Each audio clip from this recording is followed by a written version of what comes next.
Hello नमस्कार दोस्तों। आज हम लोग फाइलम प्रोटोजोआ के 150 से अधिक प्रश्न करेंगे जो मल्टीपल चॉइस क्वेश्चंस हैं, जो हिंदी और इंग्लिश दोनों में होंगे। तो आइए एक एक करके देखते हैं और इसको हल करते हैं। Number 1, who discovered protozoa for the first time? Protozoa का सबसे पहले खोजकर्ता कौन है? तो आपको आंसर में दिख रहा होगा एंटोनी वॉन लीवेनहॉक, अर्थात क्वेश्चन नंबर 1 का बी है एंटोनी वॉन लीवेनहॉक, जो सबसे पहले इन्होंने खोज किया था। इनको इसलिए नाम दिया जाता है क्योंकि एंटोनी वॉन जो है ये सबसे पहले इसको माइक्रोस्कोप में देखे थे, इसलिए इनको सबसे पहले खोजकर्ता बताया जाता है। आगे देखते हैं question number 2, who identified protozoa as the unicellular organism in 1845? तो 1885 में एक कोशिकीय जीव के रूप में किसने पहचाना? तो इसे आप आंसर में देख सकते हैं। आंसर है सी वान सीबोल्ड, सेकेंड का C von Siebold. Question number 3 है, which scientist name this organism as protozoan? इन जीवों को प्रोटोजोअन नाम किसने दिया? अर्थात प्रोटोजोआ को प्रोटोजोआ किसने नाम दिया? तो इन्होंने दिया गोल्डफश ने। गोल्डफश ने प्रोटोजोअन्स नाम दिए थे, जिनका वैज्ञानिक नाम प्रोटोजोअन्स नाम दिया गया। नेक्स्ट देखते हैं question number 4, who called protozoa A cellular animals? Protozoa को ए सेलुलर एनिमल किसने कहा था? तो प्रोटोजोआ को ए सेलुलर एनिमल डोबेल ने कहा था। 4 का बी, डोबेल ने ए सेलुलर एनिमल कहा था। Question number 5, what is the meaning of the word protozoa? Protozoa शब्द का क्या अर्थ है? तो प्रोटोजोआ अर्थ का शब्द है फर्स्ट एनिमल। तो 5 का बी, फर्स्ट एनिमल। प्रोटोजोआ का मतलब प्रोटोमिस होता है फर्स्ट और जोआ का मतलब एनिमल, तो first animal. Question number 6, how many species of protozoa have been identified? Protozoa की लगभग कितनी स्पीसीज ज्ञात है? तो अब तक जो प्रोटोजोआ की स्पीसीज लगभग 50,000 है, 50,000 हैं। 6 का B. Question number 7, protozoa originated in which geological period? Protozoa किस भूवैज्ञानिक काल में उत्पन्न हुए, अर्थात ये किस एरा में ये उत्पन्न हुए थे? तो ये थे प्री कैम्ब्रियन। 7 का बी, प्री कैम्ब्रियन काल में इनका उत्पत्ति हुई थी या ये ओरिजिन हुए थे। Question number 8, which is the largest fossil protozoan? सबसे बड़ा जीवाश्म प्रोटोजोआ कौन सा है? तो सबसे बड़ा जीवाश्म के रूप में जो प्रोटोजोआ पाया जाता है ये है न्यूमिलाइट। 8 का B, nummulite. Question number 9, what is the maximum size of nummulite? तो न्यूमिलाइट का अधिकतम आकार कितना पाया गया था? तो ये इसका आकार लगभग जो है 19 सेंटीमीटर था, 90 सेंटीमीटर, जिसकी लंबाई थी 90 सेंटीमीटर। क्वेश्चन नंबर 10,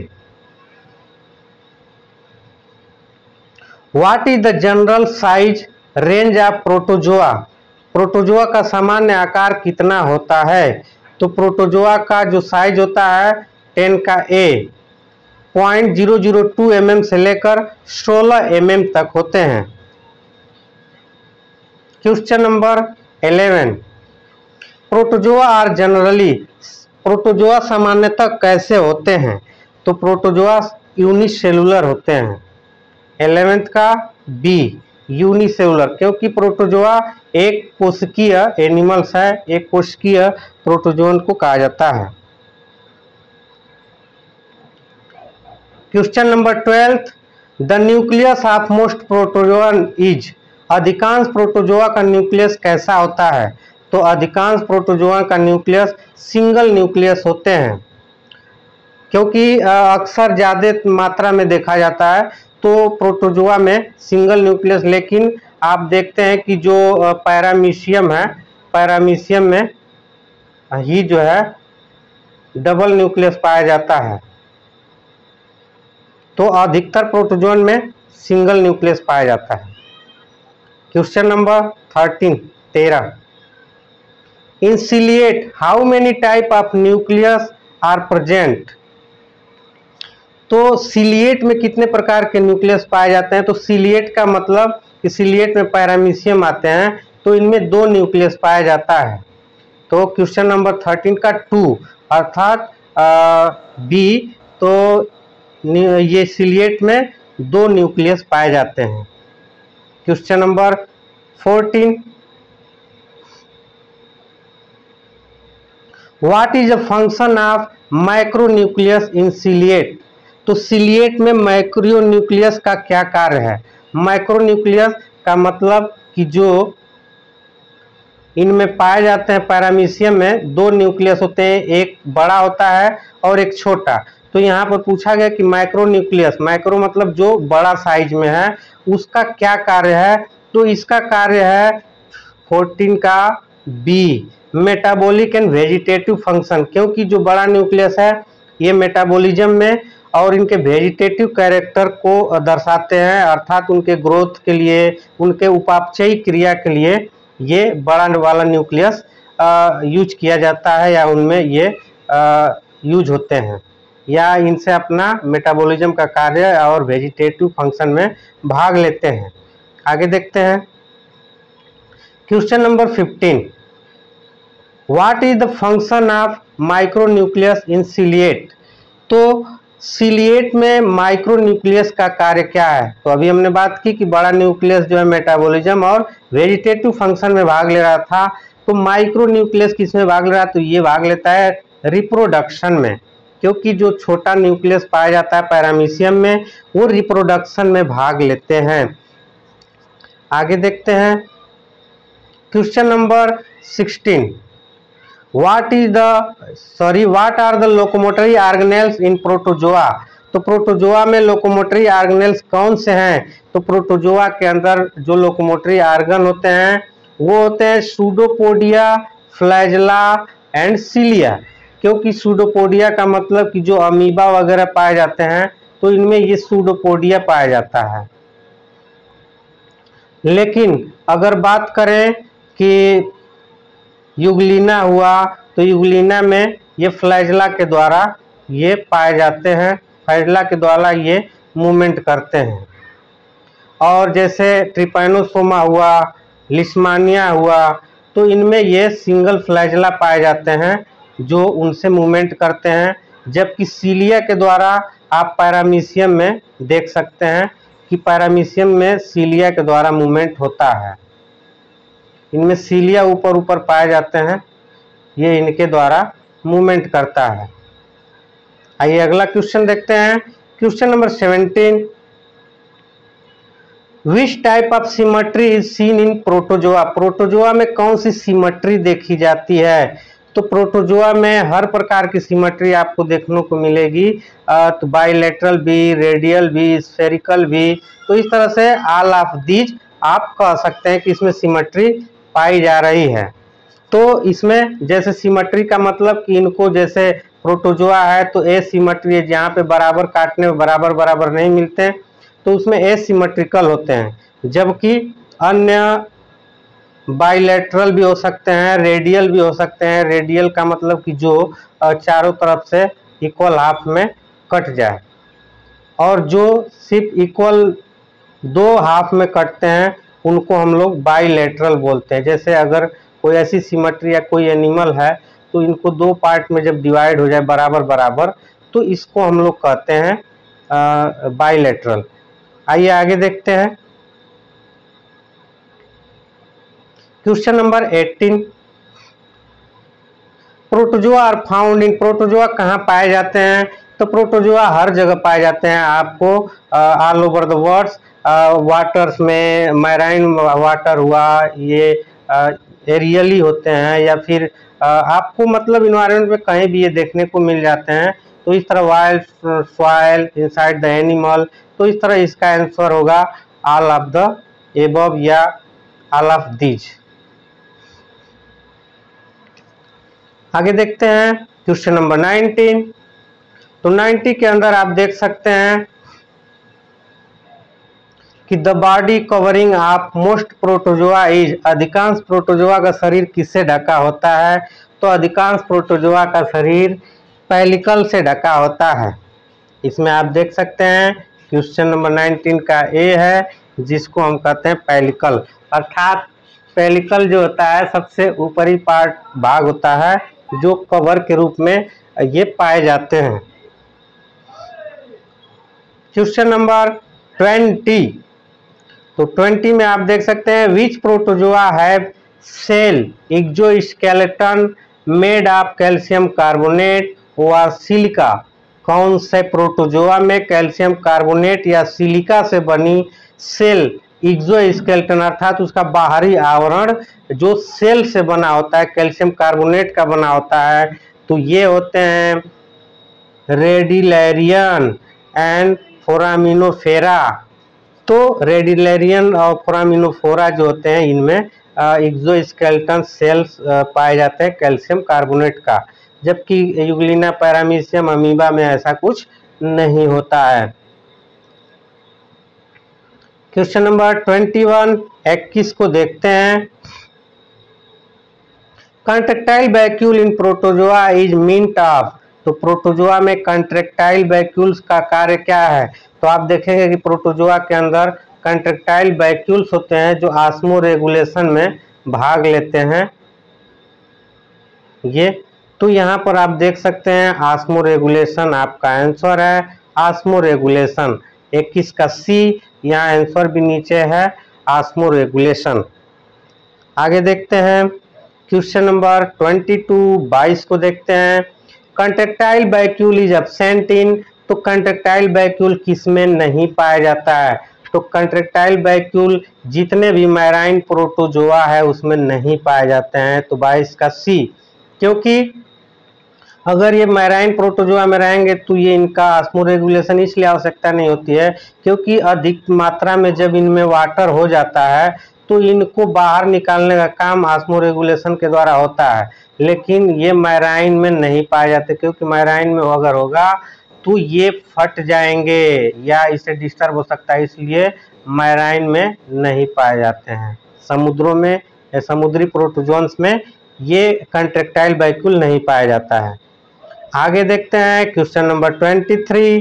तो 23 में देख सकते हैं food vacuole in protozoa help in, तो आप देख सकते हैं कि प्रोटोजोआ में फूड वैक्यूल किस कार्य में सहायक हैं?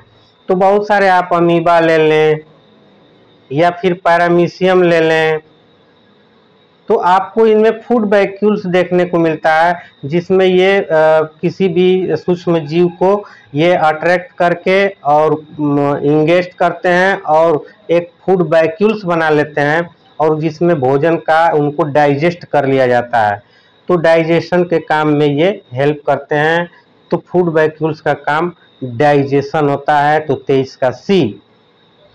आगे देखते हैं 24 नंबर को। तो 24 नंबर में protozoa store reserve food material as, protozoa में भोजन किस रूप में संचित होता है?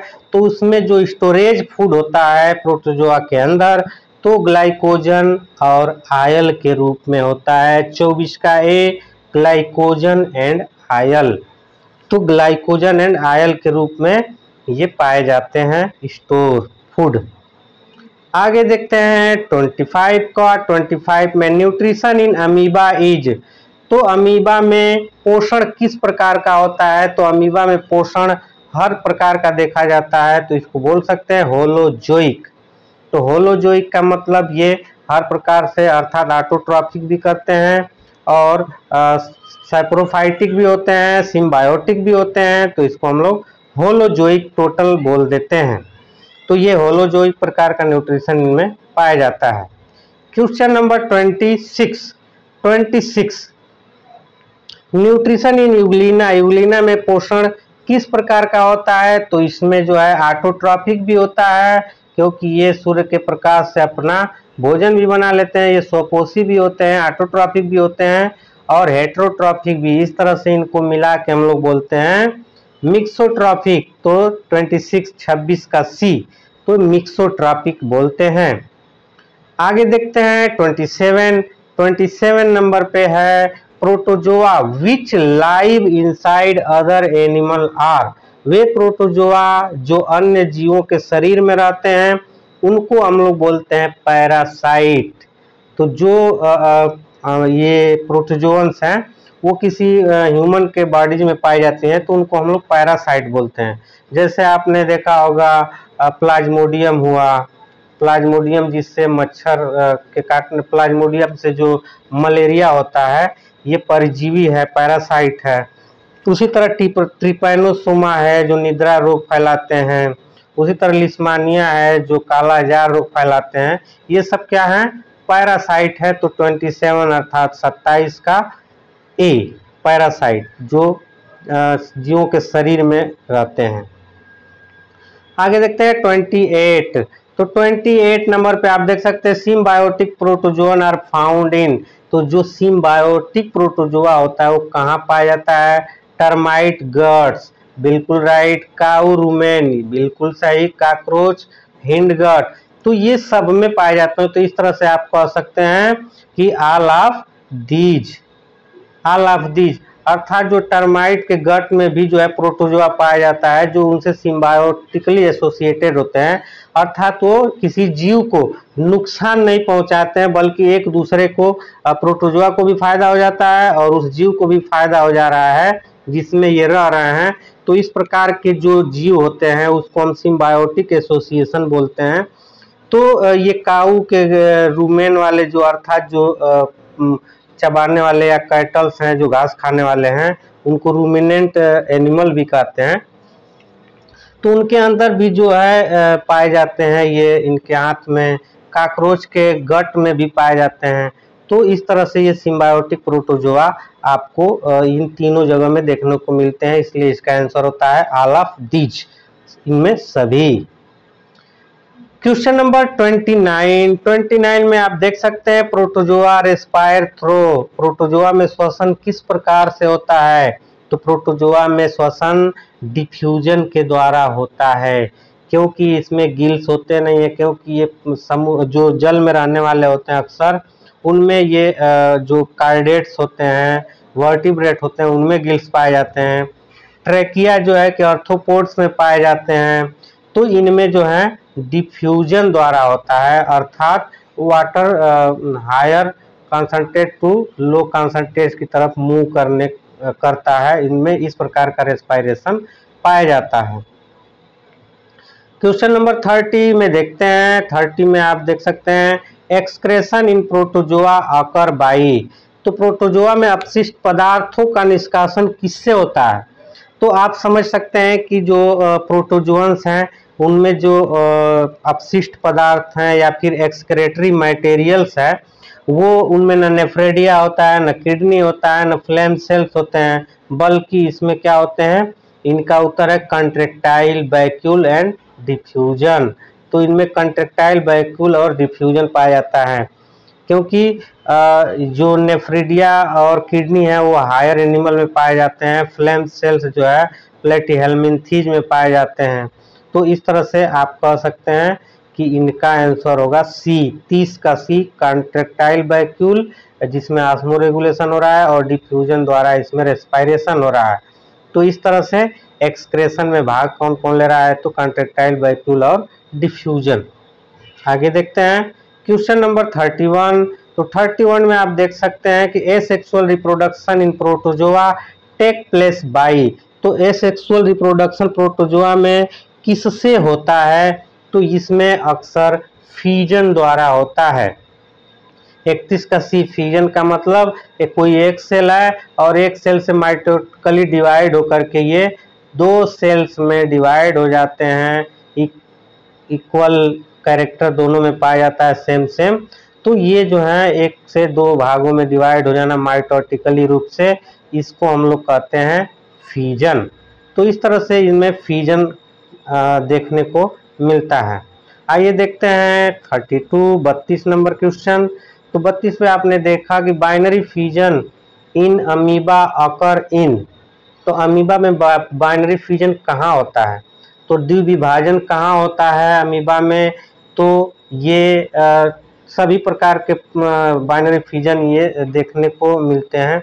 यहाँ पर क्वेश्चन में कुछ मिस्टेक दिया है कि अमीबा में बाइनरी फ्यूजन कैसे होता है, ये होना चाहिए कहाँ होता है। तो आप कह सकते हैं सॉरी नहीं, बिल्कुल सही है ये प्रश्न, अमीबा में केवल पूछा है, प्रोटोजोआ में नहीं है ये।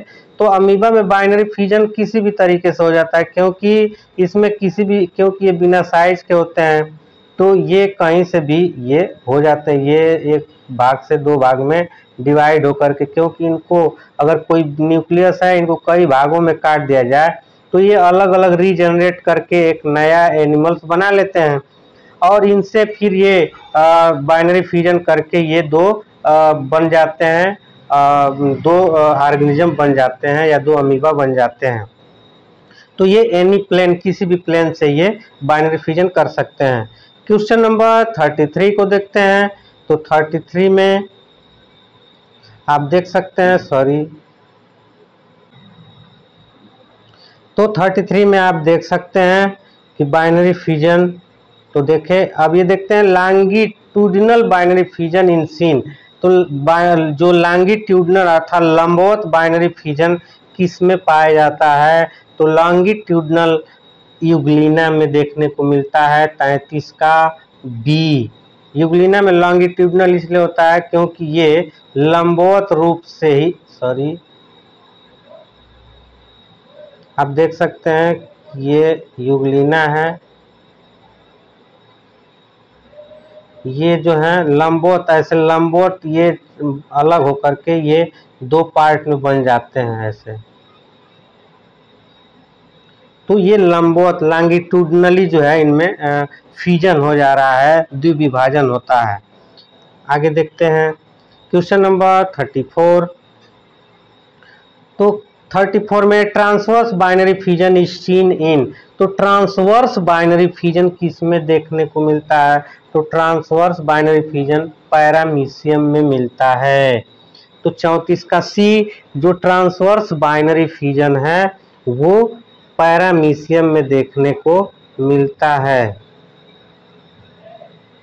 तो ये ट्रांसवर्सली जो है ये बाइनरी फ्यूजन इनमें होता है। आगे देखते हैं 35। तो 35 में multiple fusion is found in. तो मल्टीपल फ्यूजन किस में देखने को मिलता है, तो मल्टीपल फ्यूजन प्लाज्मोडियम में देखने को मिलता है। जैसे ये मल्टीपल फ्यूजन का मतलब ये बहुत सारे एक होता है कि बाइनरी फ्यूजन जो एक से दो बनते हैं, जबकि इनमें मल्टीपल फ्यूजन बनते हैं ढेर सारे, एक से कई बन जाते हैं, जिसमें आपको लगेगा कि मियोसिस डिवीजन हो रहा है, लेकिन ऐसा कुछ नहीं होता है। उसमें एक से दूसरा सेल बनता है और सेम उसी के जैसा फिर दो सेल बन जाते हैं, क्योंकि इसमें जो क्रोमोसोम्स होते हैं सेम होते हैं, जिसके कारण ये मल्टीपल फ्यूजन कहलाते हैं। अगर वही मियोसिस डिवीजन होता है उसमें हाफ सेल्स हो जाते हैं या हाफ क्रोमोसोम्स हो जाते हैं, जबकि इसमें मल्टीपल फ्यूजन में क्रोमोसोम सेम रहता है, इक्वल सभी में। तो इसमें कई बार या मल्टीपल फ्यूजन देखने को मिलता है। आगे देखते हैं 36 को। तो 36 एनसिस्टमेंट इन प्रोटोजोआ अकर ड्यूरिंग, अर्थात प्रोटोजोआ में एनसिस्टमेंट कब होता है। एनसिस्टमेंट का मतलब है कि कोई ऑर्गेनिजम्स है, जीव है, जो कभी अनफेवरेबल कंडीशन हो, अनुकूल अर्थात विपरीत परिस्थिति हो, तो अपने आप को एक सिस्ट बना लेते हैं, ऊपर एक मोटी लेयर बना लेते हैं और अपने आप को ऐसे हाइबरनेट कर लेते हैं। और जब फेवरेबल कंडीशन आएगा तो उस समय ये फिर एक जीव बन जाते हैं या फिर इससे एक नया जीव बना लेते हैं। तो जब विपरीत कंडीशन आएगा तब ये एनसिस्टमेंट हो जाता है, जिसको सिस्ट बनना, ये सिस्ट बन जाएंगे, मोटी ऊपर कवर हो जाती है। तो ये अनफेवरेबल कंडीशन में अर्थात विपरीत दशा में एनसिस्टमेंट बनता है। आगे देखते हैं क्वेश्चन नंबर 37। तो 37 sexual reproduction in protozoa take place by. तो सेक्सुअल रिप्रोडक्शन इनमें किससे होता है? तो इसमें सिंगैमी और कॉन्जुगेशन से होता है। सिंगैमी का मतलब हुआ कि इसमें male female part come in contact each other to fuse to form, ये फर्टिलाइज करते हैं। तो इनमें कॉन्जुगेशन भी देखने को मिलता है। तो सिंगैमी और कॉन्जुगेशन मेथड द्वारा इसमें सेक्सुअल रिप्रोडक्शन नाम दिया जाता है इनको। आगे देखते हैं क्वेश्चन नंबर 38। तो 38 में आप देख सकते हैं कि conjugation is commonly seen in. तो कॉन्जुगेशन सामान्यतः किसमें देखा जाता है? तो कॉन्जुगेशन सामान्यतः पैरामीशियम में देखा जाता है 38 का बी, क्योंकि पैरामीशियम में ही ये कॉन्जुगेशन देखने को मिलता है और में बहुत ही कम देखने को मिलता है, क्योंकि अधिकतर जो है एसेक्सुअल रिप्रोडक्शन या फिर बाइनरी फ्यूजन होता है, वेजिटेटिव रिप्रोडक्शन जिसको कह सकते हैं। आगे देखते हैं 39 में आप देख सकते हैं सिंगैमी इन्वॉल्व। सिंगैमी में क्या होता है? तो सिंगैमी में फ्यूजन ऑफ गैमिट होता है। अभी हमने बात किया कि सिंगैमी का मतलब फ्यूजन ऑफ गैमिट। तो जहाँ पे दो मेल और फीमेल गैमिट बन रहे हैं और एक दूसरे से ये फ्यूज होकर के कोई जाइगोट बना रहे हैं, तो इस प्रकार की प्रक्रिया को हम लोग सिंगैमी कहते हैं। तो इस तरह आप देख सकते हैं कि कोई मेल गैमिट बन रहा है, फीमेल गैमिट बना, तो दोनों में फ्यूजन हो रहा है, इसे हम सिंगैमी कहते हैं।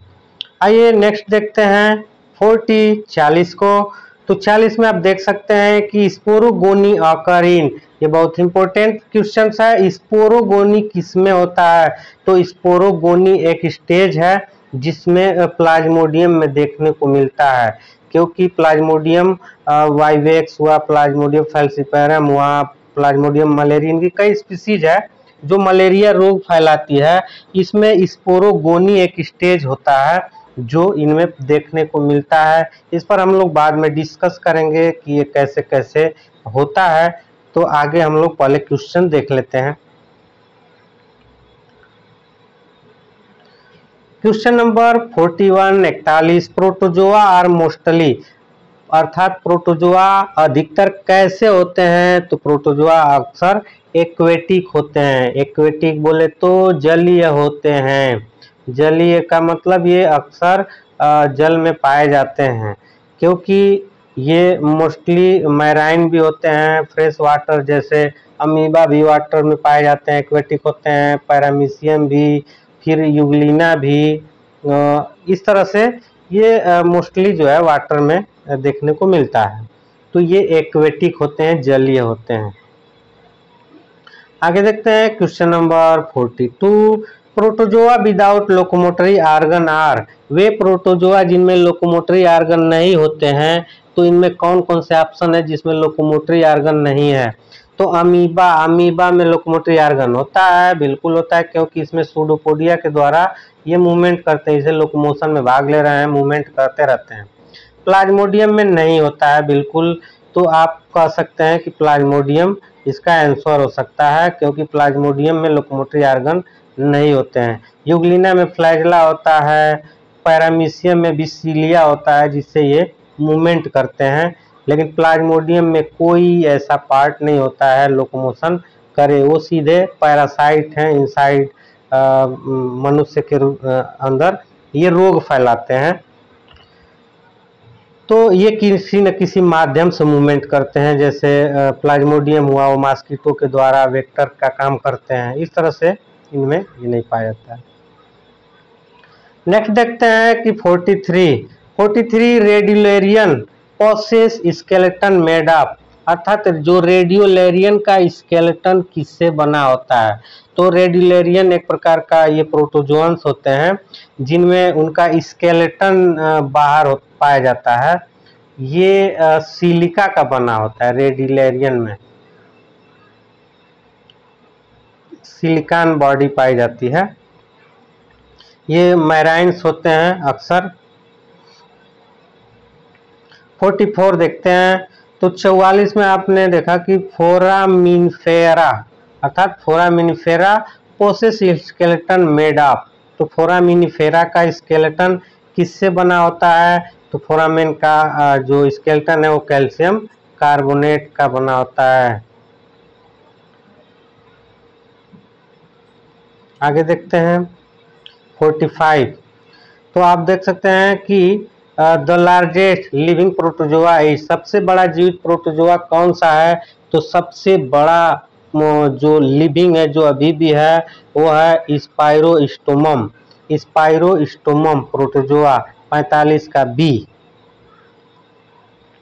Question number 46, the smallest protozoa is, सबसे छोटा प्रोटोजोअन कौन सा है, तो सबसे छोटा प्रोटोजोअन है माइक्रोस्पोरिडियम, तो माइक्रोस्पोरिडियम 46 का सी।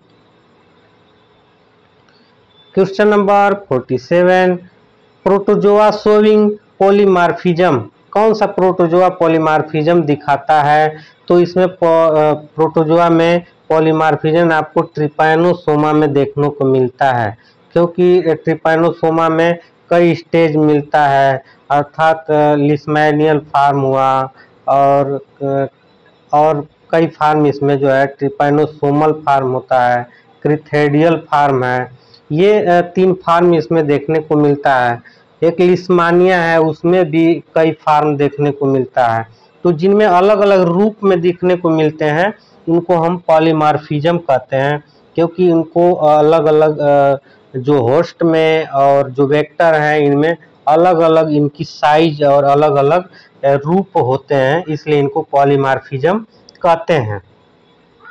आगे देखते हैं 48 को, which organelle is protozoa control metabolism, protozoa में मेटाबॉलिज्म को कौन नियंत्रित करता है, अर्थात इसमें डाइजेशन, रेस्पिरेशन वगैरह जो उपापचयी क्रिया है उसको कौन नियंत्रित करता है, तो उसका न्यूक्लियस नियंत्रण करता है, क्योंकि न्यूक्लियस के द्वारा ही ये नियंत्रण होता है। आगे देखते हैं 49, तो 49 में आप देख सकते हैं विच ऑर्गेनेली इन प्रोटोजोआ कंट्रोल रेस्पिरेशन, तो प्रोटोजोआ में रेस्पिरेशन कौन करता है, तो प्रोटोजोआ में रेस्पिरेशन माइटोकॉन्ड्रिया करता है, क्योंकि ये यूनिसेलुलर है लेकिन इनके अंदर माइटोकॉन्ड्रिया पाया जाता है और माइटोकॉन्ड्रिया का काम ही है रेस्पिरेशन में भाग लेना। इस तरह से जैसे बैक्टीरिया भी को एसेलुलर बोलते हैं, यूनिसेलुलर भी कभी कभार कहा जाता है, लेकिन उसमें माइटोकॉन्ड्रिया नहीं पाए जाते हैं, उसमें मीसोसोम रेस्पिरेशन में भाग लेता है। तो इसमें जो प्रोटोजोअन्स हैं इनमें माइटोकॉन्ड्रिया होता है, जिसमें रेस्पिरेशन का प्रोसेस माइटोकॉन्ड्रिया द्वारा होता है। आगे देखते हैं question number 50, lysosome in protozoa are meant for, तो प्रोटोजोआ में लाइसोसोम का कार्य क्या है, तो ये इंट्रासेलुलर डाइजेशन का काम करता है। तो लाइसोसोम का काम इंट्रासेलुलर डाइजेशन, अगर उनके बॉडीज में इनका काम इंट्रासेलुलर अंतःकोशिकीय डाइजेशन का काम करता है। आगे देखते हैं 51, classification of protozoa is mainly based on, protozoa का वर्गीकरण मुख्य रूप से किस आधार पर है, तो प्रोटोजोआ को हम लोग लोकोमोटरी ऑर्गन के आधार पर, अर्थात इनके मूवमेंट करने वाले जो ऑर्गेनेल्स हैं, अंगक हैं, उनके आधार पर इनको हम लोग वर्गीकरण करते हैं तो इनमें 51 का सी, तो इन लोकोमोटरी आर्गन के आधार पर प्रोटोजोआ को डिवाइड किया गया है, यह वर्गीकरण किया गया है, sorry. Question number 52, amoeba belong to which class? Amoeba किस क्लास से या किस वर्ग से संबंधित है या किस वर्ग से बिलोंग करता है? तो अमीबा जो है राइजोपोडा अर्थात सार्कोडीना से बिलोंग करता है। तो अमीबा सार्कोडीना राइजोपोडा से बिलोंग करते हैं, अर्थात क्लास राइजोपोडा या सार्कोडीना में ये आते हैं। Question number 53, trypanosoma belong to, trypanosoma किस वर्ग से है? तो ट्रिपैनोसोमा मस्टिगोफोरा अर्थात फ्लैजलेट होते हैं, तो ट्रिपैनोसोमा फ्लैजलेट से बिलोंग करते हैं। तो ट्रिपैनोसोमा मस्टिगोफोरा अर्थात क्लास मस्टिगोफोरा में ये आते हैं। Giardia, question number 54, 54, giardia is member of, giardia किस वर्ग का सदस्य है? तो ये भी जो है मस्टिगोफोरा में आते हैं, मस्टिगोफोरा। क्वेश्चन नंबर 55,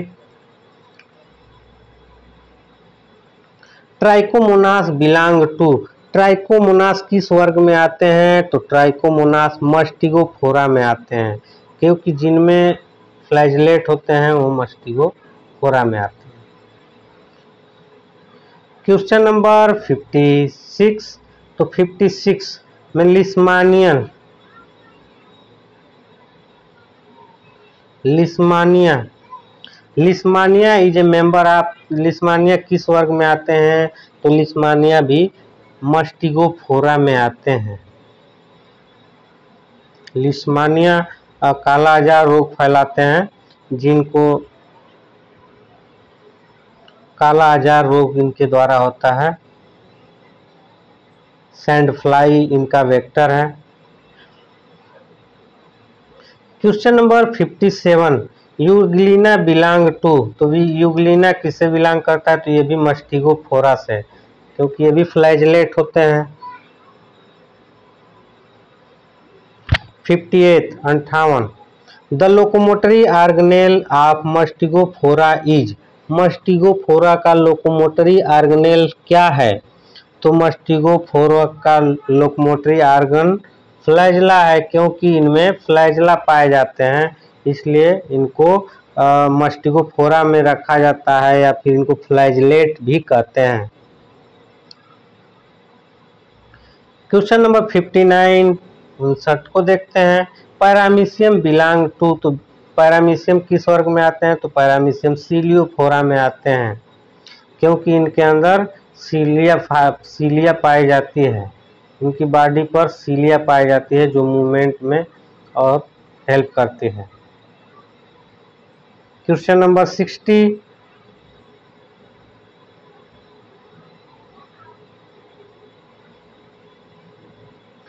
तो balantidium coli is a member of, balantidium, balantidium किस क्लास का मेंबर है? तो ये है सीलियोफोरा, क्योंकि इसमें भी सीलिया पाए जाते हैं, तो ये सीलियोफोरा का मेंबर है।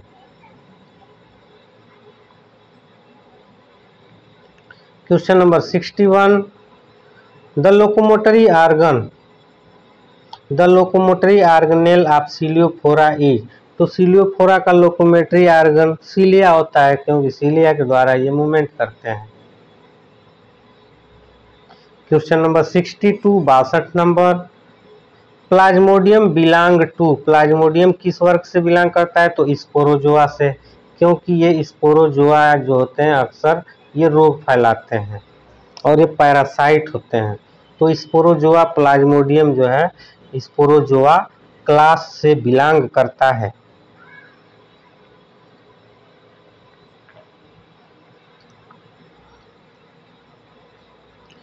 Question number 63, the locomotory organelle of Sporozoa is, Sporozoa में लोकोमोटरी ऑर्गेनेल कैसे होते हैं? तो स्पोरोजोआ में अब्सेंट होते हैं, क्योंकि स्पोरोजोआ में किसी न किसी माध्यम से ये मूवमेंट करते हैं।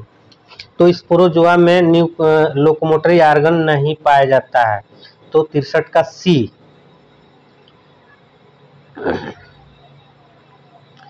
Question number 64, entamoeba histolytica belong to, अर्थात एंटामीबा हिस्टोलाइटिका किससे बिलोंग करता है?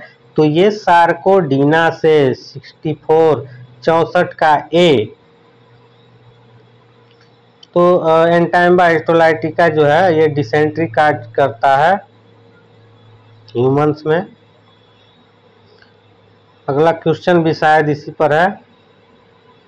64, the disease caused by Entamoeba histolytica, तो एंटामीबा हिस्टोलाइटिका किस रोग का कारण है या इससे कौन सा रोग होता है? तो इससे होता है अमीबियासिस।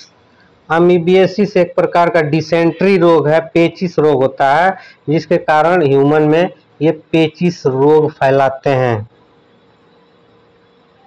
क्वेश्चन नंबर 66, 66 नंबर, तो इसको देखिए, the vector of Trypanosoma.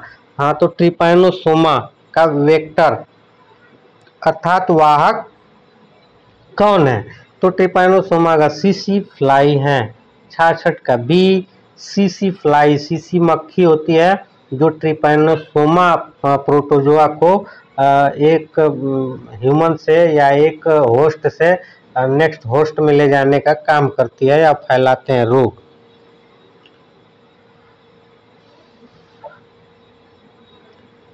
Seven, Trypanosoma cause. Trypanosoma कौन सा रोग उत्पन्न करता है? तो ट्रिपैनोसोमा स्लीपिंग सिकनेस रोग उत्पन्न करता है, क्योंकि ये निद्रा रोग उत्पन्न करते हैं। स्लीपिंग सिकनेस, जिसको हम लोग अफ्रीका का निद्रा रोग, अमेरिकन निद्रा रोग के नाम से जानते हैं।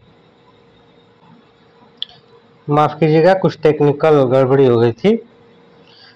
आगे देखते हैं। तो ट्रिपैनोसोमा स्लीपिंग सिकनेस रोग उत्पन्न करते हैं, जो African sleeping sickness, American sleeping sickness, क्योंकि इनकी कई स्पीसीज हैं जो अलग अलग स्पीसीज अलग अलग रोग उत्पन्न करती हैं।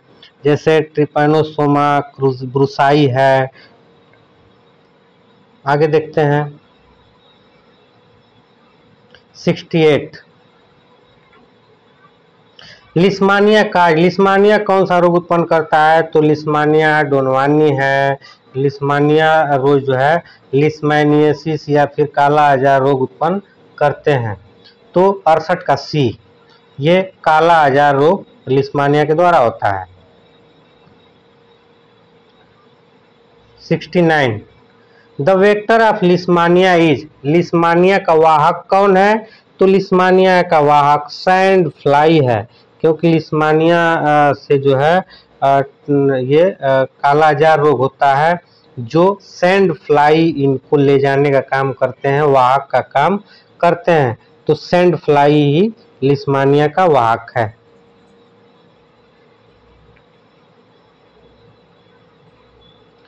क्वेश्चन नंबर 70, जियार्डिया लैम्बिया काज। तो जियार्डिया लैम्बिया से कौन सा रोग होता है? जियार्डिया से कौन सा रोग हो रहा है? तो जियार्डिएसिस। जियार्डिएसिस रोग होता है, अर्थात जियार्डिएसिस एक प्रकार का ये आंत का रोग है, जो आंत में हो जाता है, पेचिस जैसा, अपच जैसी समस्या या डाइजेशन से संबंधित। तो ये जियार्डिएसिस रोग होता है।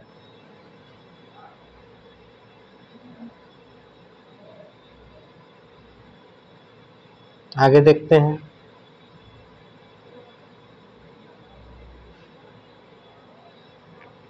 क्वेश्चन नंबर 71, ट्राइकोमोनास वैजिनैलिस काज। ट्राइकोमोनास वैजिनैलिस कौन सा रोग उत्पन्न करता है?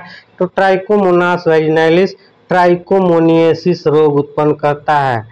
ट्राइकोमोनियासिस रोग जो है ये फीमेल्स के वेजाइनल पार्ट में ये रोग हो जाते हैं, जैसे लिकोरिया रोग हुआ, इस ट्राइकोमोनियासिस रोग द्वारा या ट्राइकोमोनियासिस रोग होता है, जिसको ये फीमेल्स में पाया जाता है ट्राइकोमोनास वैजिनैलिस प्रोटोजोअन्स के द्वारा। ये रोग होता है। आगे देखते हैं 72 बैलेंटिडियम कोलाई काज। बैलेंटिडियम कोलाई कौन सा रोग उत्पन्न करता है? तो बैलेंटिडियम डिसेंट्री उत्पन्न करती है। तो 72 का बी। बैलेंटिडियम डिसेंट्री अर्थात बैलेंटिडियम पेचिस है एक प्रकार का, जिससे ये रोग उत्पन्न होते हैं। क्वेश्चन नंबर 73 73 है paramecium is commonly called. Paramecium को सामान्यतः क्या कहा जाता है? तो पैरामीशियम को स्लीपर एनिमल क्यूल कहा जाता है, क्योंकि ये स्लीपर जैसे पाए जाते हैं, इसीलिए इसको स्लीपर एनिमल क्यूल कहा जाता है। तो ये स्लीपर जैसे पाए जाते हैं, चप्पल के आकार का, इसलिए स्लीपर एनिमल क्यूल कहा जाता है। आगे देखते हैं question number 74 the oral groove in paramecium is called. तो पैरामीशियम में ओरल ग्रू क्यों का अर्थात क्या कहते हैं, या ओरल ग्रू को क्या कहते हैं? तो ओरल ग्रू को पेरिस्टोम कहते हैं। पेरिस्टोम 74 का डी। पेरिस्टोम जो ओरल ग्रू होते हैं उसको हम लोग पेरिस्टोम कहते हैं।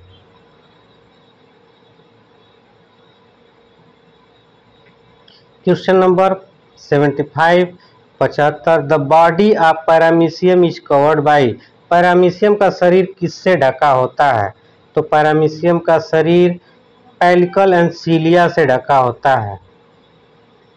75 का ए।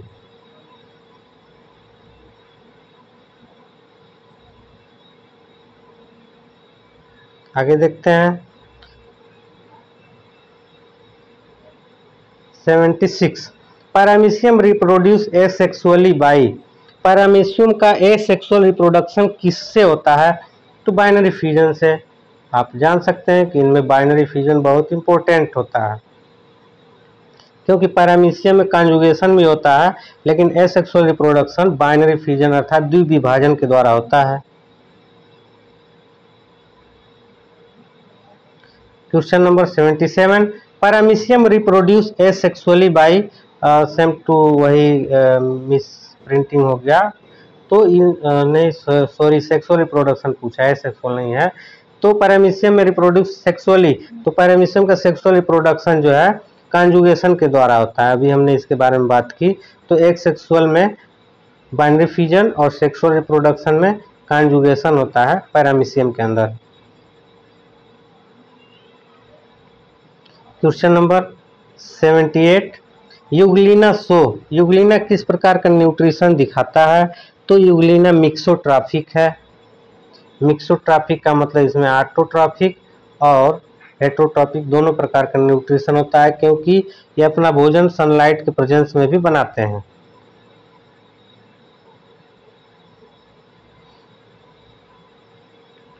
Question number 79 in Euglena the photosynthesis pigment is. Euglena में प्रकाश संश्लेषी वर्णक कौन सा होता है, अर्थात इसमें फोटोसिंथेटिक पिगमेंट कौन सा होता है? तो क्लोरोफिल होता है, क्योंकि इनमें क्लोरोफिल ए एंड बी पाया जाता है।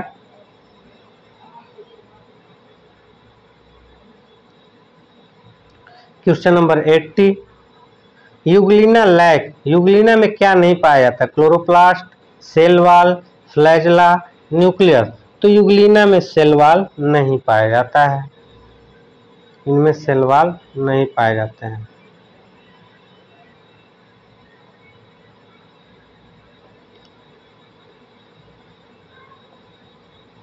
आगे देखते हैं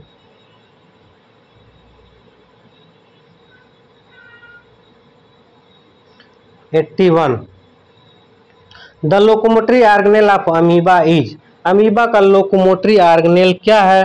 तो सूडोपोडिया है, क्योंकि अमीबा में जो लोकोमोशन में भाग लेते हैं उसमें सूडोपोडिया बनता है।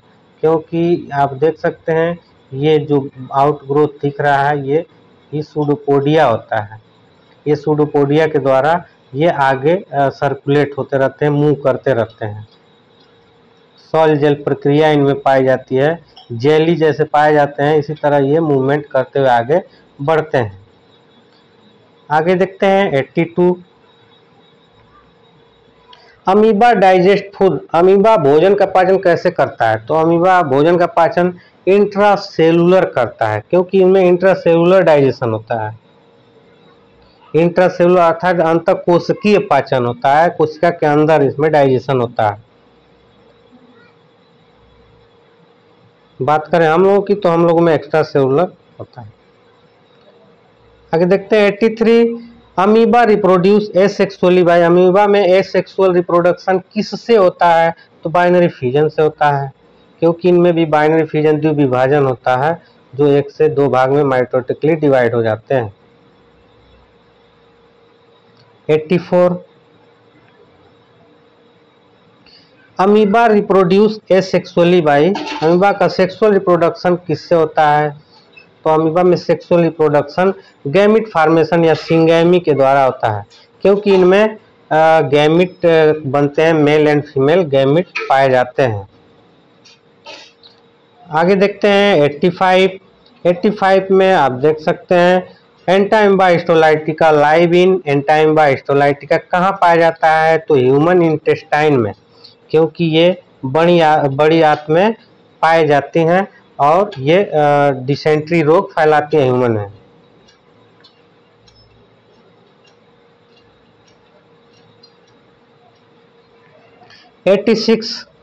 एंटाइम्बा हिस्टोलाइटिका कार्ड, एंटाइम्बा हिस्टोलाइटिका कौन सा रोग उत्पन्न करता है? तो एंटाइम्बा histolytica amoebic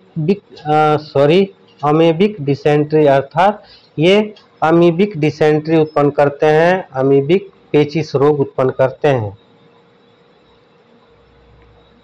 87, plasmodium belong to which phylum, plasmodium किस फाइलम से संबंधित है? तो प्लाज्मोडियम वैसे फाइलम प्रोटोजोआ से ही संबंधित है, जिसे एपी कॉम्प्लेक्सा भी कहते हैं, एपी कॉम्प्लेक्सा भी कहते हैं, अर्थात ये प्रोटोजोआ से रिलेटेड है या प्रोटोजोआ फाइलम में आते हैं।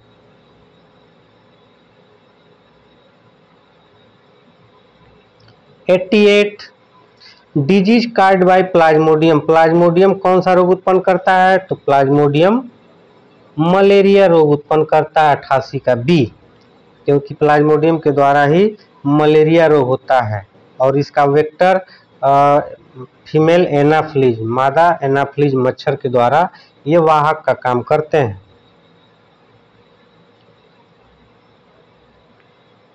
89, the vector of plasmodium is, Plasmodium का वाहक कौन है? तो प्लाज्मोडियम का एनाफ्लीज मॉस्किटो है।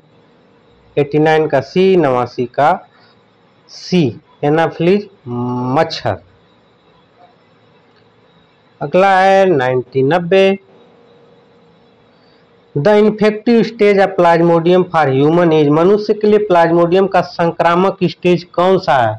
तो ये स्पोरोजोइट्स है, क्योंकि स्पोरोजोइट जो होते हैं ये 90 का बी, स्पोरोजोइट मच्छर के गट्स में पाए जाते हैं, इनके द्वारा ये ह्यूमन को बाइट करते हैं, तो बाइट करने के दौरान ह्यूमन में ट्रांसफर हो जाते हैं स्पोरोजोइट्स। 91 को देखते हैं। 91, sporozoite of plasmodium are ingested into human by, plasmodium का स्पोरोजोइट मनुष्य में कैसे पहुंचते हैं? तो सिंपल सी बात है, anopheles mosquito bite, anopheles mosquito क्या करता है? बाइट करता है, ह्यूमन को काटता है, तो उसके द्वारा उसके बॉडी में पहुंच जाता है। तो इस तरह से प्लाज्मोडियम मनुष्य के शरीर में पहुंच करके मलेरिया रोग उत्पन्न करते हैं।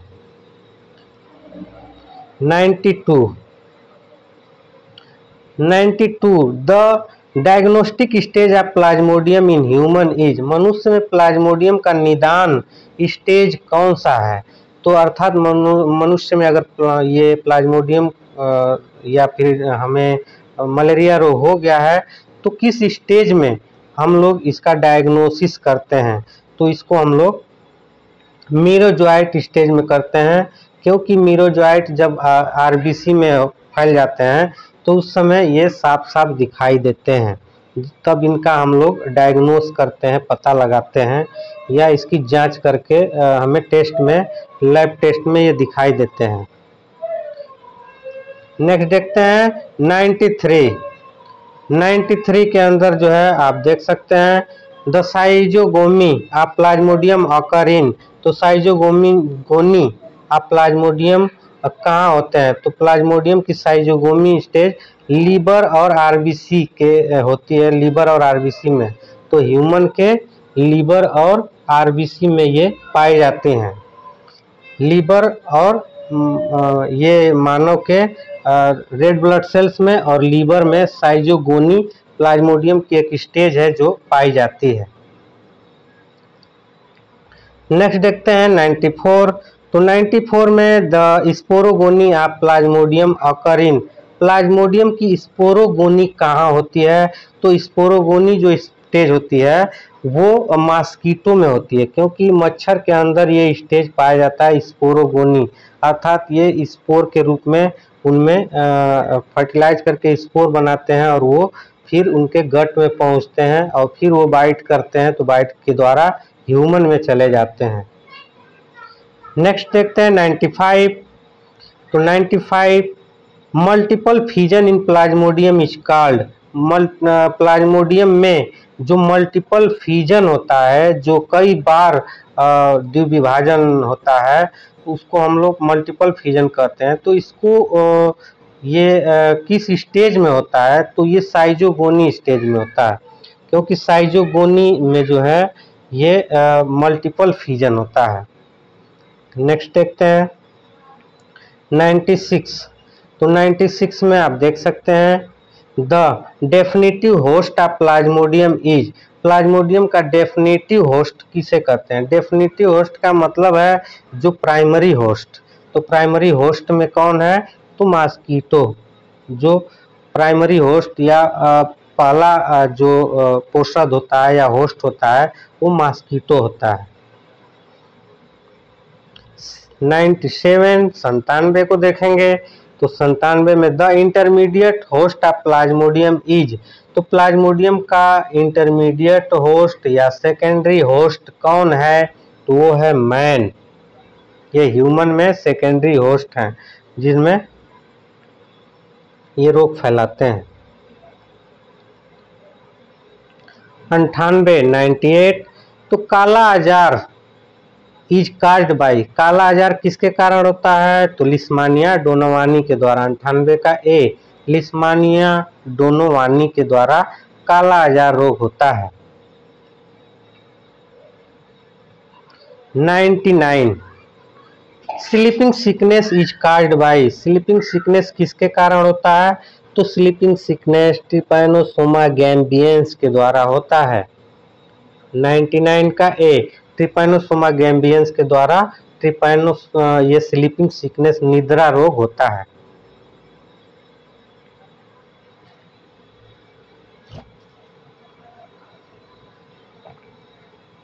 क्वेश्चन नंबर 100 देखते हैं।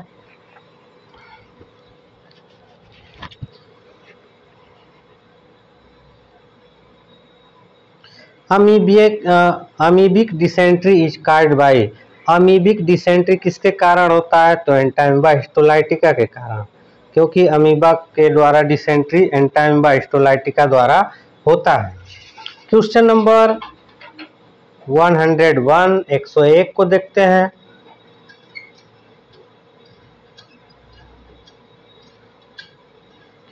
Which protozoan has both autotroph and heterotrophic nutrition?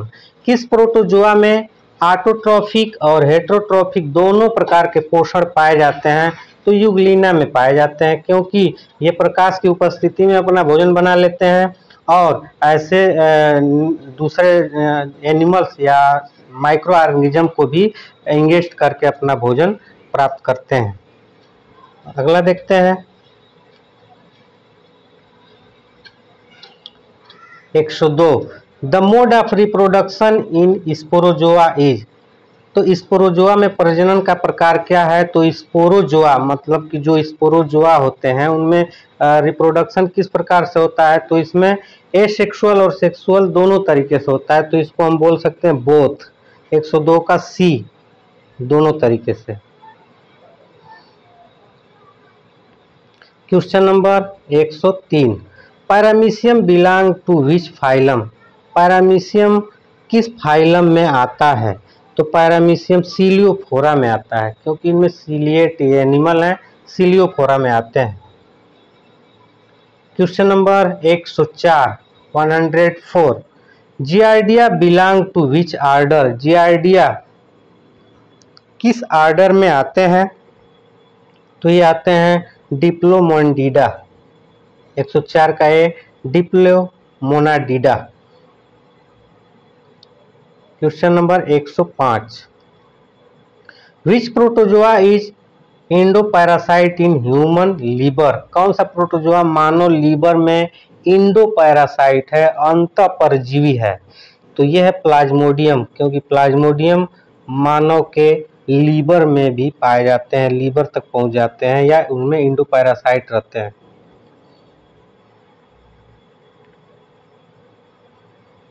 Question number 106 तो 106 which protozoa is helpful in termite digestion of cellulose? तो कौन सा प्रोटोजोआ दीमक में सेलुलोज पचाने में सहायक है? तो ट्राइकोनिम्फा है। तो ट्राइकोनिम्फा सिम्बायोटिक एसोसिएशन के रूप में ये टर्माइट्स में दीमक के गट में पाए जाते हैं, जो दीमक के अंदर पाए जाते हैं जो सेलुलोज पचाने में हेल्प करते हैं। तो ट्राइकोनिम्फा जो है एक प्रकार का सिम्बायोटिक एसोसिएशन दिखाता है, सहजीवी है टर्माइट्स का। तो क्वेश्चन नंबर 107 को देखते हैं। Protozoa which secrete calcium carbonate shelled are? वे प्रोटोजोआ जो कैल्शियम कार्बोनेट सेल बनाते हैं वो कौन से हैं? तो ये हैं फोरामिनीफेरा। फोरामिनीफेरा जो प्रोटोजोअन्स है वो कैल्शियम कार्बोनेट का सेल बनाता है, अर्थात कवर बनाता है, आवरण बनाते हैं। आगे देखते हैं question number 108 protozoa which secrete silica shell are? वे प्रोटोजोआ जो सिलिका सेल बनाते हैं वो कौन से एनिमल हैं? तो वो हैं रेडियोलेरियन। तो रेडियोलेरियन जो एनिमल हैं ये सिलिका का सेल बनाते हैं या सिलिकॉन का इनकी कवरिंग होती है। देखते हैं question number 109 the protozoan use as an indicator of petroleum deposit is? कौन सा प्रोटोजोआ पेट्रोलियम डिपॉजिट का इंडिकेटर है? तो फोरामिनीफेरा है, अर्थात ये पेट्रोलियम डिपॉजिट का इंडिकेशन करते हैं या उस जगह पर ये पाए जाते हैं, इसलिए इसे फोरामिनीफेरा को पेट्रोलियम डिपॉजिट इंडिकेटर कहा जाता है, foraminifera. Question number 110 the protozoa responsible for red tide are? कौन सा प्रोटोजोआ रेड टाइड के लिए उत्तरदायी है या जिम्मेदार है? तो ये है गोनियोलैक्स डाइनोफ्लैजिलेट। तो गोनियोलैक्स जो डाइनोफ्लैजिलेट्स होते हैं जो समुद्र में पाए जाते हैं, ये जो रेड टाइड अर्थात लाल टाइड या समुद्र में लाल ज्वार आते हैं या लाल दिखाई देता है, इन्हीं के कारण लाल सागर।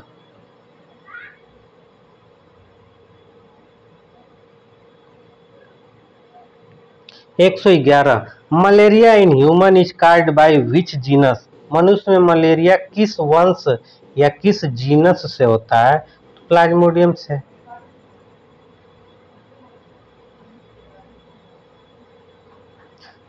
एक 112 the most dangerous species of plasmodium is? Plasmodium की सबसे खतरनाक स्पीसीज कौन सी है? तो प्लाज्मोडियम की सबसे खतरनाक स्पीसीज 112 का सी प्लाज्मोडियम फैल्सीपैरम, क्योंकि प्लाज्मोडियम फैल्सीपैरम जो है सबसे डेंजरस होती है। इसके होने के बाद अक्सर ह्यूमंस की डेथ भी हो सकती है।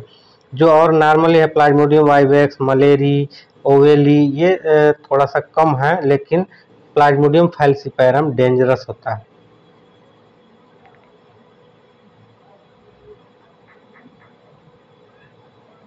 Question number 113, the common cause of benign tertian malaria, tertian malaria जो है या बिनाइन टर्सियन मलेरिया का सामान्य कारण कौन है?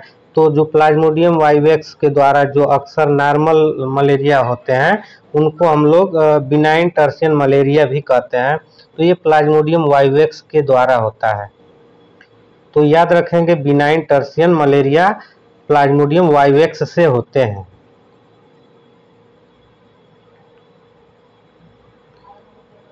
Question number 114, quartan malaria is caused by, तो क्वार्टन मलेरिया किसके कारण होता है? तो क्वार्टन मलेरिया प्लाज्मोडियम मलेरी अर्थात प्लाज्मोडियम मलेरी के द्वारा ये क्वार्टन मलेरिया होता है। नेक्स्ट देखते हैं कि क्वेश्चन नंबर 115, ओवेल मलेरिया अर्थात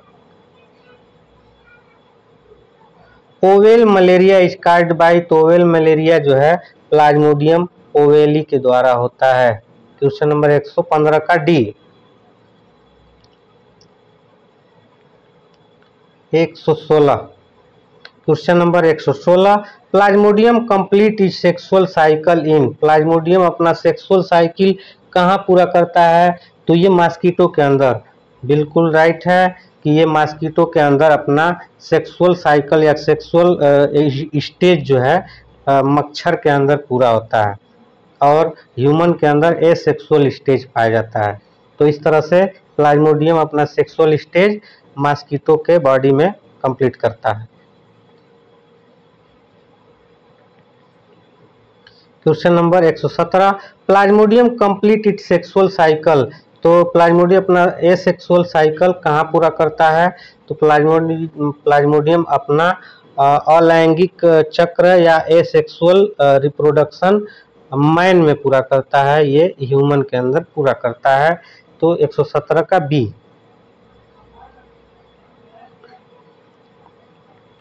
118, the incubation period of plasmodium vivax malaria is, तो प्लाज्मोडियम वाइवेक्स मलेरिया की उष्मायन अवधि कितनी होती है?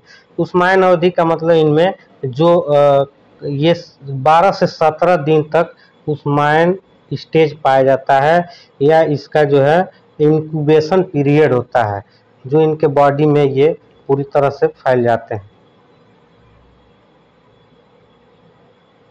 119, इन मलेरिया पीरियड फीवर का अकर ड्यू टू, मलेरिया में आवधिक बुखार किस कारण से होता है? मतलब कि जो मलेरिया में जो बुखार होते हैं या चिल होता है, ठंड लगती है, बुखार होती है, ये किसके कारण होता है? तो ये रप्चर ऑफ आरबीसी, तो जब जो आरबीसी होती है हमारी रेड ब्लड सेल्स होती है जो वो फट जाती है जिसके कारण ये बुखार हो जाता है और चिल होती है, ठंड लगने लगती है। Question number 120, malaria parasite of malaria was discovered by, malaria के परजीवी की खोज किसने की थी? तो चार्ल्स लेवरन ने की थी, चार्ल्स लेवरन ने की थी। 120 का B. 121, the role of mosquito in malaria transmission was proved by, malaria के प्रसारण में मच्छर की भूमिका किसने सिद्ध की या किसने बताया कि ये मच्छर जो है ये रोग फैलाते हैं? तो रोनाल्ड रॉस ने बताई थी। 121 का भी रोनाल्ड रॉस ने बताया कि मच्छर की भूमिका होती है या मच्छर ही फैलाते हैं इस रोग को।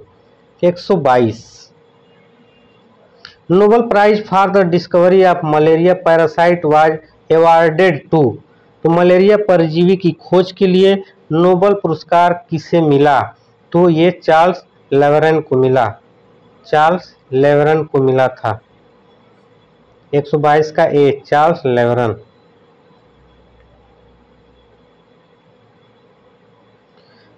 123, Nobel prize for the discovery of mosquito as vector of malaria was given to, malaria के वाहक के रूप में मच्छर की खोज के लिए नोबेल पुरस्कार किसने मिला? किसने बताया कि मच्छर ही वाहक का काम करते हैं? तो रोनाल्ड रॉस को मिला था नोबेल प्राइज। याद रखेंगे।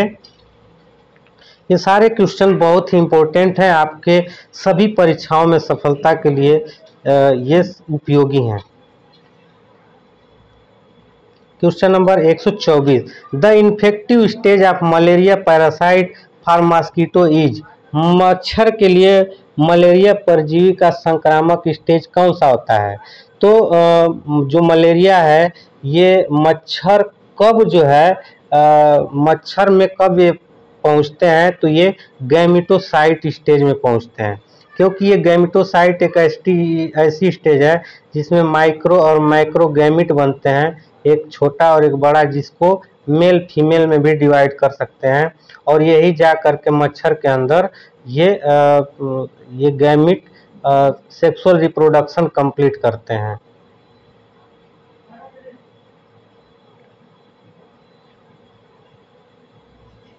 आगे देखते हैं 125, the infective stage of malaria parasite for human is, मनुष्य के लिए मलेरिया परजीवी का संक्रामक स्टेज कौन सा है? तो मनुष्यों में मलेरिया परजीवी जो है जब स्पोरोजोइट स्टेज होता है तो ये मनुष्य में रोग फैलाते हैं, क्योंकि मच्छर के गट में ये स्पोरोजोइट्स होते हैं, और स्पोरोजोइट जब ये बाइट करता है ह्यूमन को तो ह्यूमन में, मानव के अंदर ये स्पोरोजोइट मच्छर के द्वारा ट्रांसमिट हो जाते हैं और ह्यूमन में रोग फैल जाता है। तो स्पोरोजोइट ही जो है ये संक्रामक स्टेज होता है ह्यूमन के लिए। Question number 126, 1 to 6, which organ of man is first infected by plasmodium, मनुष्य में प्लाज्मोडियम सबसे पहले किस अंग को संक्रमित करता है? तो सबसे पहले ये लीवर को संक्रमित करता है, मनुष्य के लीवर में, और इसके बाद जो है पूरे आरबीसी में फैल जाता है, ब्लड में।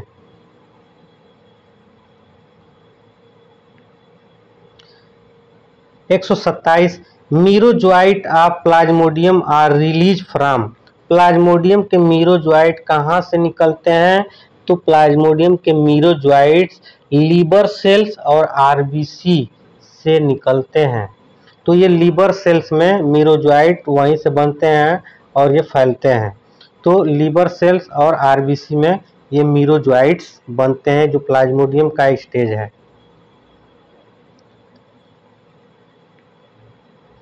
128, relapse in malaria is cause due to, malaria में पुनरावृत्ति किस कारण से होती है? पुनरावृत्ति किसके कारण होती है? तो ये होती है डॉर्मेंट लीवर स्टेज, अर्थात जब ये डॉर्मेंट लीवर स्टेज होता है जिसमें मलेरिया पुनः जो है वापस हो जाती है, क्योंकि जो मीरोजोइट्स बनते हैं फिर उसमें कुछ मीरोजोइट वापस उनमें ये रोग फैलाने शुरू कर देते हैं, जिसके कारण ये मलेरिया बार बार होता रहता है।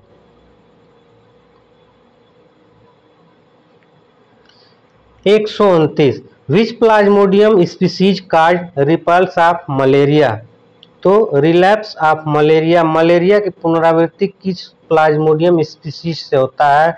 तो ये होता है प्लाज्मोडियम वाइवेक्स और प्लाज्मोडियम ओवेली। 129 का बी, प्लाज्मोडियम वाइवेक्स और प्लाज्मोडियम ओवेली की जो स्पीसीज हैं ये रिलैप्स करती हैं।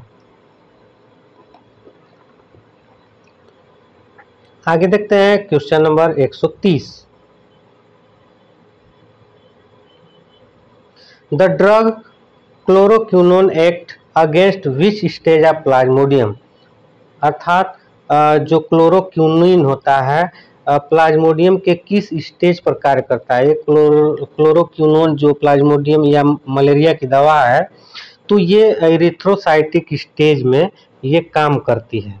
एरिथ्रोसाइटिक स्टेज का मतलब कि जब ये ब्लड में पहुंच जाते हैं आरबीसी में तो उस समय ये काम करते हैं क्लोरोक्विनोन medicines.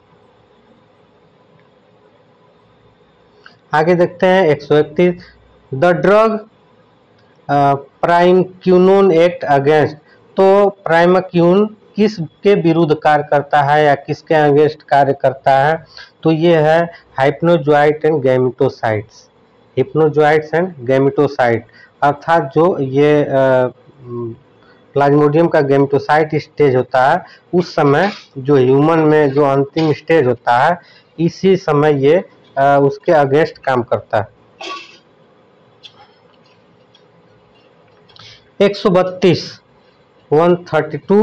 Black water fever is associated with. Black water fever किससे संबंधित है? तो ये ब्लैक वाटर फीवर हम लोग प्लाज्मोडियम फैल्सिपेरम, जो कि एक बहुत ही डेंजरस ये मलेरिया है, या प्लाज्मोडियम फैल्सिपेरम डेंजरस मलेरिया रोग फैलाता है, उसे ब्लैक वाटर फीवर भी कहते हैं। 133 the term malaria means. Malaria शब्द का क्या अर्थ है? तो मलेरिया शब्द का अर्थ है बैड एयर। जो सबसे पहले खोज हुई थी, तो मलेरिया को लोग ये मानते थे कि यह हवा से फैलता है मलेरिया रोग, तो इस समय इसको बैड एयर कहा गया, लेकिन बाद में पता चला कि ये प्रोटोजोआ के द्वारा रोग होते हैं। 134 the exflagellation of male gametocyte in plasmodium occur in. Plasmodium में मेल गैमेटोसाइट का एक्सफ्लैजेशन कहाँ होता है? तो ये मॉस्किटो के स्टमच में होता है, क्योंकि ये गैमेटोसाइट ह्यूमंस के द्वारा जब ये बाइट करते हैं ह्यूमंस को, तो ये गैमेटोसाइट मलेरिया मच्छर के बॉडी में पहुंच जाते हैं और वहाँ पे एक्सफ्लैजेशन होता है।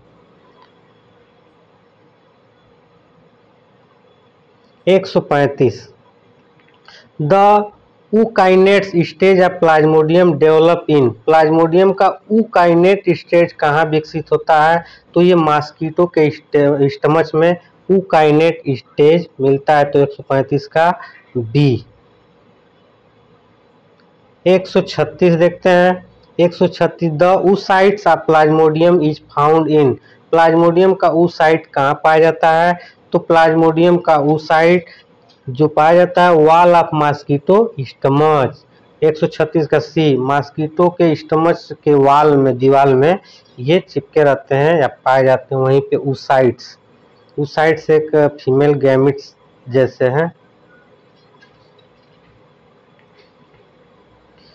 137 sporozoite of plasmodium are store in. Plasmodium के स्पोरोजोइट कहाँ संग्रहित होते हैं, कहाँ स्टोर रहते हैं? तो ये मॉस्किटो के सलाइवरी ग्लैंड्स में होते हैं, अर्थात मॉस्किटो के सलाइवरी, क्योंकि सलाइवरी ग्लैंड्स में ही ये पाए जाते हैं स्पोरोजोइट, जो यही बाइट करने पर ये ह्यूमन के अंदर ट्रांसपोर्ट हो जाते हैं। आगे देखते हैं question number 138 the number of chromosome in Plasmodium is. Plasmodium में कितने क्रोमोसोम होते हैं? तो 8 होते हैं। प्लाज्मोडियम के अंदर 8 क्रोमोसोम पाए जाते हैं। 139 तो which organ enlarge in chronic malaria. Chronic malaria में कौन सा अंग बढ़ जाता है? तो स्प्लीन, जो प्लीहा होती है वो बढ़ जाती है। Next 140 the dormant stage of plasmodium is liver is called. तो लीवर में प्लाज्मोडियम का जो डॉर्मेंट स्टेज क्या कहलाता है? तो इसको हिप्नोजोइट्स कहते हैं। जो डॉर्मेंट स्टेज होता है जहाँ पे ये खत्म हो जाते हैं, उसको हिप्नोजोइट्स कहते हैं। 141 which protozoa cause dysentery in pig and man. कौन सा प्रोटोजोआ सुअर और मनुष्य में डिसेंट्री काज करता है? तो ये बैलेंटिडियम कोलाई है। बैलेंटिडियम कोलाई ये ह्यूमंस में और एनिमल्स में कुछ ये पेचिस रोग या डिसेंट्री रोग उत्पन्न करते हैं।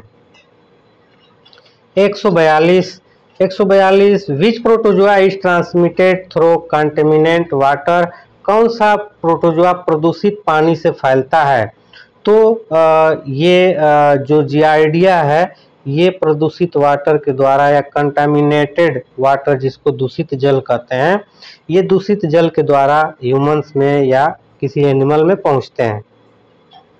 नेक्स्ट है 143 ट्राइकोमोनास वैजिनैलिस इज ट्रांसमिटेड बाय। तो ट्राइकोमोनास वैजिनैलिस कैसे फैलता है? तो ये सेक्सुअल ट्रांसमिशन, अर्थात ये एसटीडी रोग है। एसटीडी का मतलब सेक्सुअल ट्रांसमिटेड डिजीज। तो ये सेक्सुअल इंटरकोर्स या ट्रांसमिटेड डिजीज होता है, एक व्यक्ति से दूसरे व्यक्ति में ये सेक्सुअल ट्रांसमिशन के द्वारा होता है। 144 विच प्रोटोजोअन इज मोनोगैमेटिक सिंगल होस्ट अर्थात मोनोजेनेटिक। तो विच प्रोटोजोआ इज मोनोजेनेटिक अर्थात कौन ऐसा प्रोटोजोआ है जिसका सिर्फ सिंगल होस्ट होता है। तो ये होते हैं एंटाइम्बा हिस्टोलाइटिका, क्योंकि एंटाइम्बा हिस्टोलाइटिका का कोई वेक्टर नहीं होता है, ये सीधे कंटामिनेटेड वाटर या फूड से फैलते हैं। तो एंटाइम्बा हिस्टोलाइटिका में केवल एक ही पोषद या होस्ट पाया जाता है जिसे मोनोजेनेटिक कहते हैं। डाइजेनेटिक अगर होता तो दो होस्ट होते उनके, जैसे प्राइमरी होस्ट सेकेंडरी होस्ट, लेकिन वो ओनली वन होस्ट थे। आगे देखते हैं 145 145। अगर आप चैनल पे नए हैं तो सब्सक्राइब शेयर और लाइक ज़रूर करेंगे और लोगों तक के पहुंचाने की भी कोशिश करेंगे, क्योंकि और बेहतर जानकारी और बेहतर क्वेश्चंस और बेहतर एजुकेशन के लिए बहुत ज़रूरी है कि आप लोगों को शेयर करें और अच्छी जानकारी पहुंचाएं। तो विच प्रोटोजोअन्स आर डाइजेनेटिक अर्थात कौन ऐसा प्रोटोजोअन है जो डाइजेनेटिक है जिसमें टू होस्ट पाए जाते हैं। तो इसमें बहुत सारे एग्जांपल्स हैं, जैसे प्लाज्मोडियम, ये ए वाला ऑप्शन सही है, प्लाज्मोडियम। ट्रिपैनोसोमा लिशमानिया, इनके दो होस्ट पाए जाते हैं। जैसे प्लाज्मोडियम है तो मच्छर और मैन दोनों आते हैं। ट्रिपैनोसोमा जैसे सीसी फ्लाई है और ह्यूमन जो निद्रा रोग फैलाते हैं। लिशमानिया है तो कालाजार रोग फैलाते हैं जिसमें सैंड फ्लाई और ह्यूमन। तो इसमें दो होस्ट पाए जा रहे हैं, जिसलिए डाइजेनेटिक बताते हैं या कहते हैं। 146 146 द डिजीज काला आजार इज कॉमन। डिजीज जो काला आजार जो होता है ये सामान्यतः कहाँ पाया जाता है। तो ये देखिए बहुत ही ये इंटरेस्टेड क्वेश्चंस है जो बिहार इंडिया में ये अक्सर देखने को मिलता है। काला आजार रोग इंडिया में बिहार में। नेक्स्ट देखते हैं 147। तो African sleeping sickness affected, African sleeping sickness किसे प्रभावित करता है। तो ये नर्वस सिस्टम को प्रभावित करते हैं। 147 का ए, ये नर्वस सिस्टम को प्रभावित करते हैं। नेक्स्ट क्वेश्चन है 148 148 अर्थात अमीबियासिस स्प्रेड बाई, अमीबियासिस किससे फैलता है। तो अमीबा रोग या फिर डिसेंट्री रोग, पेचिस रोग जो एंटाइम्बा हिस्टोलाइटिका के द्वारा होता है। तो ये कंटामिनेटेड वाटर अर्थात दूषित जल के द्वारा और दूषित भोजन के द्वारा होता है। Question number 149 which protozoan parasite infect both man and cattle. कौन ऐसा प्रोटोजोआ है मनुष्य और मवेशियों, सॉरी कैटल में या फिर एनिमल्स में जो पालतू जानवर हैं, ये दोनों को कौन ऐसा प्रोटोजोआ है जो दोनों को संक्रमित करता है। तो यहाँ ऑप्शन है ट्रिपैनोसोमा, अमीबा, पैरामीशियम, जियार्डिया। तो ट्रिपैनोसोमा दोनों लोगों को ये संक्रमित करता है। और अंतिम क्वेश्चन है 150। तो 150 जो इम्पोर्टेंट क्वेश्चन, मिक्सीडियम बिलोंग टू, मिक्सीडियम किस वर्ग में आता है। तो मिक्सीडियम मिक्सोस्पोरिडिया में आता है। तो ये ख़त्म हुआ, लेकिन आप चैनल को लाइक शेयर सब्सक्राइब कर देंगे और हमें आशा है कि हमारा वीडियो अच्छा लगा होगा। तो आप इसे तेज या स्लो या करके आप इसे पढ़ सकते हैं, जैसे आपको अच्छा लगे। और जानकारी अच्छी लगी है तो आप कमेंट में बताएं ज़रूर। Thank you, bye bye.